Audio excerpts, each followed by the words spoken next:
The United States workforce is made up of 25 million immigrants, representing 17% of the working U.S. population. Inequalities for immigrants have always been present. In the face of insurmountable odds against political, social, and cultural systems that make it almost impossible to succeed. Here's a story of 3 people who are facing these hardships every day. Antonio Salcedo, a 17-year-old Filipino immigrant, migrated to the U.S. with his entire family in 2014. Antonio has had a hard time assimilating to American culture, which has resulted in mistreatment from his fellow peers and the own business he works for. I see myself different from the American traditional teen. People are here more cultured and more advanced, and it's hard for me. At first, it was hard for me to be more confident. When I first got here, I didn't know anyone. I was basically alone.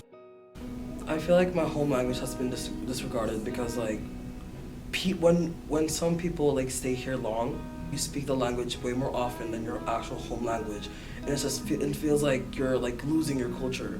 You're removing your own past. My legal status has played a role in that I feel like an outsider, and I feel like it's hard to be a part of something. In my opinion, Americans look at us differently because they've stayed here longer than us, and they feel like they have the right to say whatever they want. This is not the old days where people have to be separated from each other. The person who is to blame here is the actual president right now. He doesn't like immigrants like us. We don't have the same rights, but we have a voice. He may be the president. We're not created by him. We have our own mindset. We have our own voice to speak up for other people.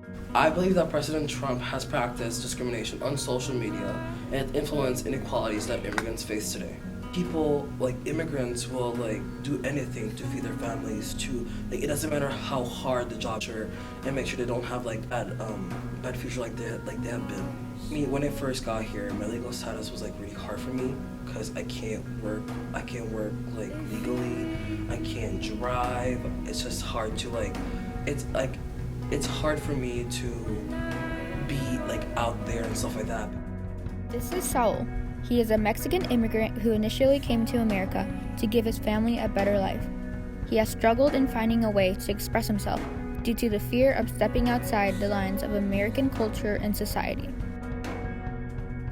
Los estadounidenses pueden tener una opinión lo bueno que uno logre hacer aquí en este país, puede gustarles, pero se queda en la voz de unas cuantas personas. Una persona que llegue a hacer algo malo a veces se corre la voz y tiene un impacto muy grande y muy grave.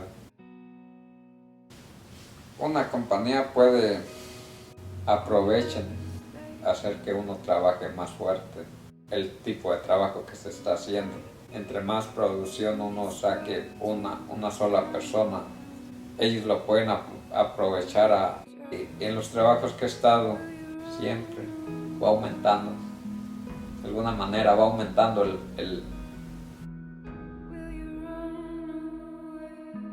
va uno creando algunas habilidades de hacerlo el trabajo con más rapidez, como para descansar.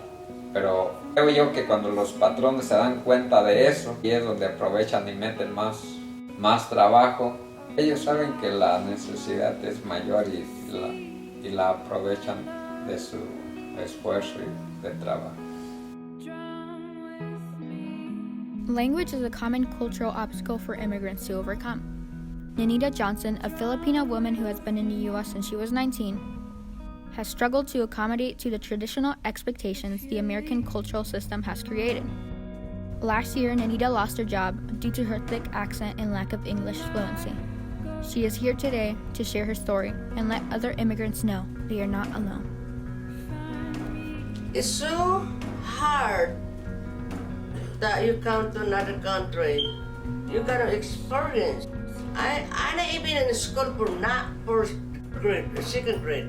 Okay, this is talking about job. Okay. I work and in a hotel for cleaning, right? A supervisor, he can hardly understand me what I said. So I worked for a week and she fired me because I don't know how to speak English. Although immigrants face these demanding challenges, it is not impossible to find success. Saul, Antonio, and Nenita have worked extra hard throughout the years and have made something of themselves their family and themselves are proud of, defeating the insurmountable odds. Inequalities political, social, and cultural systems have created will always be present, but it does not mean they will continue to overshadow the accomplishments immigrants in America possess.